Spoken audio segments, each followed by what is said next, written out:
થરા નગરપાલિકામાં અટલ બિહારી વાજપેયીની જન્મ જયંતિની ઉજવણી કરવામાં આવી। અટલ બિહારી વાજપેયી ભારતના 10મા વડાપ્રધાન હતા। તેઓ પહેલા 14 મે થી 1 જૂન 1949 સુધી ભારતના વડાપ્રધાન હતા।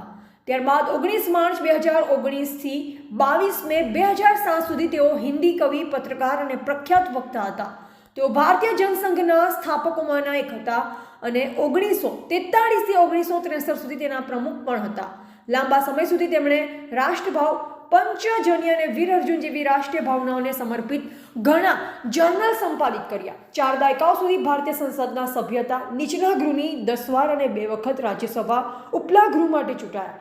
જ્યારે સ્વાસ્થ્ય સંબંધી ચિંતાના કારણે સક્રિય રાજકારણમાંથી નિવૃત્ત થયા હતા। અપરિણિત રહેવાનો સંકલ્પ લઈ રાષ્ટ્રીય સ્વયંસેવક સંઘના પ્રચાર તરીકે પોતાનું જીવન શરૂ કરનાર વાજપેયી રાષ્ટ્રીય લોકતાંત્રિક જોડાણ NDA સરકારના પ્રથમ વડાપ્રધાન હતા।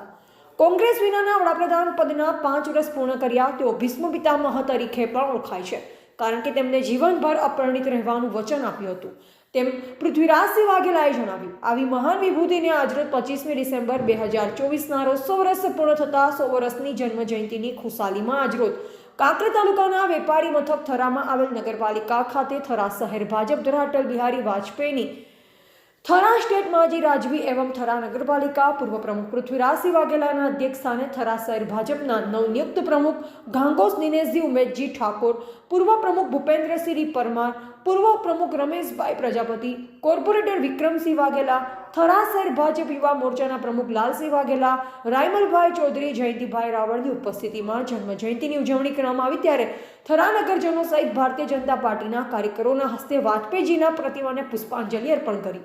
નવનિયુક્ત પ્રમુખ દિનેશજી ગાંગોસને ભાજપના કાર્યકરોએ ફુલહાર પહેરાવી સાલ ઉઢાડી સન્માન કર્યું। ત્યારે દિનેશજીએ દરેકનો આભાર માન્યો।